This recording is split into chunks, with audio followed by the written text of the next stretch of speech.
Les chroniques du naturopathe herboriste. Un instant nature pour découvrir une plante, une intuition ou un savoir simple qui relie au bien-être. Aujourd'hui l'acanthe des mangroves. Aujourd'hui, on part au cœur des mangroves tropicales, à la rencontre d'une plante étonnante, Acanthus ilicifolius, l'acanthe des mangroves. On l'appelle aussi sioli, roulis mangrove, joruju, ou encore acanthou, à cause de ses feuilles épaisses et épineuses, qui rappellent celles du hou, mais dans une version tropicale. C'est un petit arbrisseau de mangrove, mesurant autour d'1 mètre à 1,50 m, parfaitement adapté au sel et au sol boueux du littoral. Ses fleurs, bleu-violet à blanches, sont grandes et très décoratives.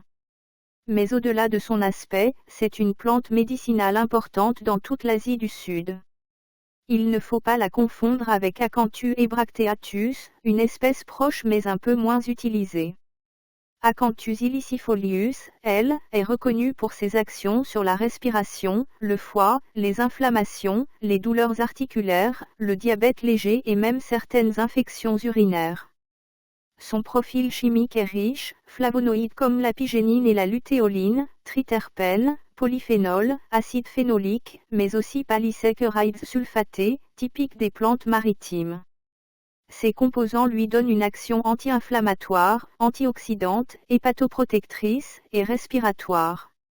Dans les traditions indiennes, malaises et sri-lankaises, c'est une plante majeure pour la respiration.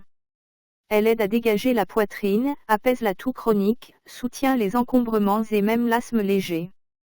Elle calme aussi les irritations de gorge. C'est également une plante anti-inflammatoire, on l'utilise pour les douleurs articulaires, l'arthrite modérée et les douleurs musculaires, parfois en cataplasme avec des feuilles pilées. Son action sur le foie est très appréciée. Elle protège contre le stress oxydatif et apaise ce que les médecines asiatiques appellent la chaleur interne.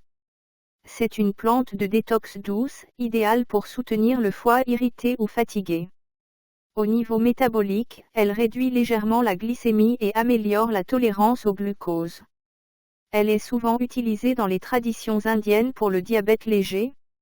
Acanthus ilicifolius présente aussi une petite activité antimicrobienne, utile pour la peau et les infections urinaires légères. Elle apaise les irritations urinaires et agit comme diurétique doux. Sur le plan digestif, c'est une amère légère qui calme l'inflammation. Les études menées entre 2005 et 2024 confirment ses propriétés anti-inflammatoires, antioxydantes, hépatoprotectrices et antimicrobiennes, ainsi qu'une baisse de la glycémie sur modèles animaux. La plante montre une très bonne tolérance et une toxicité faible. Traditionnellement, on l'emploie en infusion pour la respiration et le foie, en décoction pour les bronchites, l'asthme léger ou les douleurs, ou encore en macération froide, une boisson réputée refroidissante dans les pays tropicaux. La poudre est utilisée pour la glycémie et l'inflammation chronique. En externe, les feuilles pilées soulagent piqûres, douleurs et irritations cutanées. Côté précaution. La plante est sûre, mais en cas de diabète sous traitement, il vaut mieux surveiller la glycémie. En cas d'hypotension, prudence. Et par manque de données, on évite pendant la grossesse. Aucune interaction majeure connue.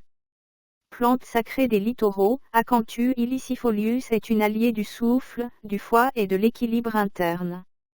Dans de nombreuses cultures d'Asie du Sud, elle symbolise la résilience, la force tranquille qui pousse même dans les sols salins les plus extrêmes.